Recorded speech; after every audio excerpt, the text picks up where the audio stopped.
Okay, let's dive right into this explainer. Today, we're going to dismantle everything you've ever been told about getting rich quick.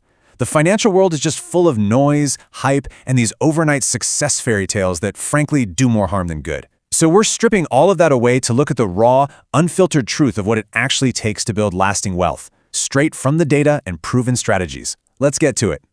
I want you to picture a millionaire right now. Honestly, I guarantee you're thinking of Lamborghinis, private jets, maybe some crazy designer clothes.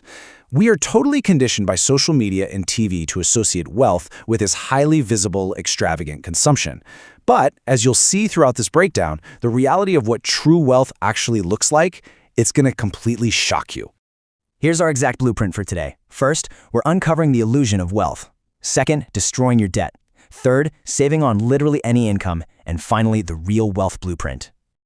All right, kicking things off with Phase 1, the illusion of wealth. There's a massive trap here that catches so many people. Listen, drip does not build wealth.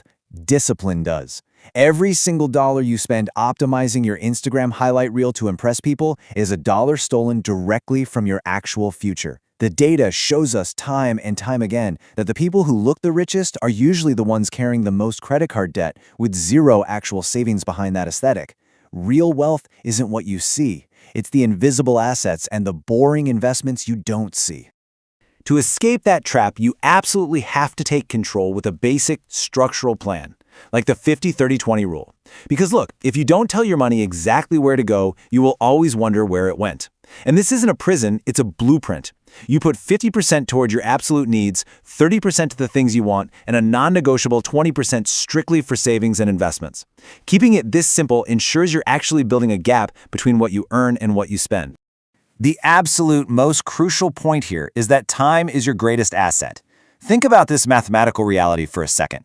Someone investing just $200 a month, starting at age 22, absolutely crushes someone who waits until they're 32 to start. Even if that second person invests for 30 years straight, every single year you wait to start investing isn't just a year of lost returns, it is a massive loss of compound interest that you can literally never get back. Moving right along to Phase 2, destroying your debt. You cannot fight an enemy you refuse to look at. So first, you have to write out every single debt. The balance, the interest rate, the minimum payment, all of it.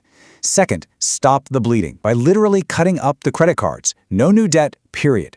Third, you've got to build a $1,000 firewall so a minor emergency doesn't force you to swipe a card again. Once those 3 steps are locked in, we go on the offensive. Now, this is where it gets really interesting, because you actually have a choice on exactly how to attack.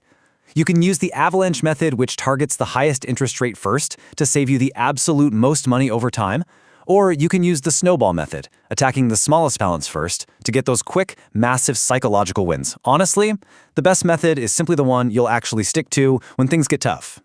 So why the intense urgency? Because 20 to 25% is the annual interest rate of the credit cards that are probably suffocating you right now. Make no mistake, debt is a highly engineered wealth killer. It's designed specifically to transfer your hard-earned money directly to the banks. It literally keeps you paying for yesterday while you're desperately trying to build tomorrow. To actually kill this debt fast, you've got to get incredibly uncomfortable. We're talking about cutting your expenses with a machete, taking on side hustles just for the extra cash, aggressively dumping every tax refund, birthday check, or bonus directly onto your principal balances. You can even pick up the phone, call your creditors, and simply ask for a lower rate. You would be shocked at how often they say yes just to keep you paying. All right, let's jump into Phase 3, saving on any income. People love to say, well, what's the point of saving $20 a week? It's nothing. But putting away just $20 a week turns into over $1,000 after just one single year. And more importantly than the math, it's the start of an identity shift. You are proving to yourself that you are a saver. The exact dollar amount doesn't matter nearly as much as the habit you're building. And I guarantee you're leaking money right now without even realizing it. Just look at this staggering difference. Eating out or ordering delivery just 5 times a week can rob you of up to $6,500 a year compared to cooking at home. That's insane.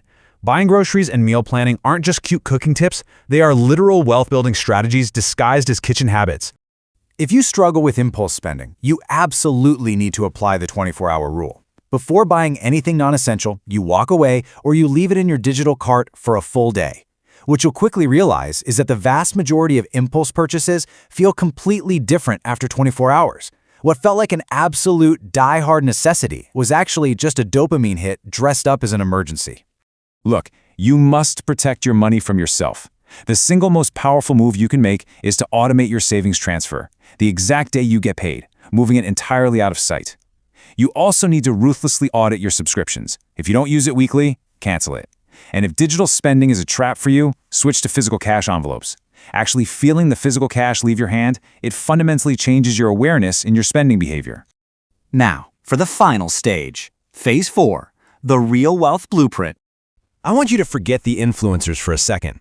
Decades of hard data show that the average millionaire drives a used car, lives in a normal neighborhood, and shops at everyday stores. The people quietly building real generational wealth, they look like average, everyday people who simply refuse to inflate their lifestyle every single time their income goes up. Instant gratification culture completely lied to you. Building wealth takes time.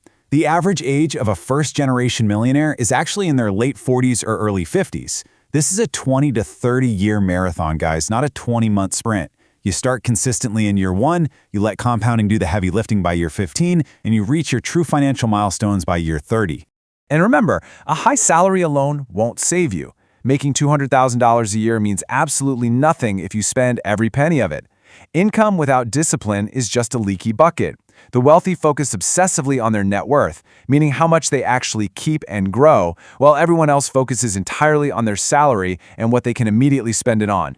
The truth is, boring is actually the new sexy. Maxing out retirement accounts, investing in basic index funds, and saying no to things you can technically afford. These are the highly unglamorous choices that actually build empires.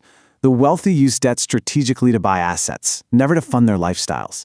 They build strong networks of mentors, and most importantly, they embrace the mandatory personal sacrifices required to get there. Ultimately, $1 million is just a milestone. It's a scoreboard that reflects your personal growth, your discipline, and your patience. So the real question you have to answer when you finish this explainer is this: are you ready to stop making excuses, stop worrying about looking rich, and start making the uncomfortable moves today to secure your total freedom tomorrow?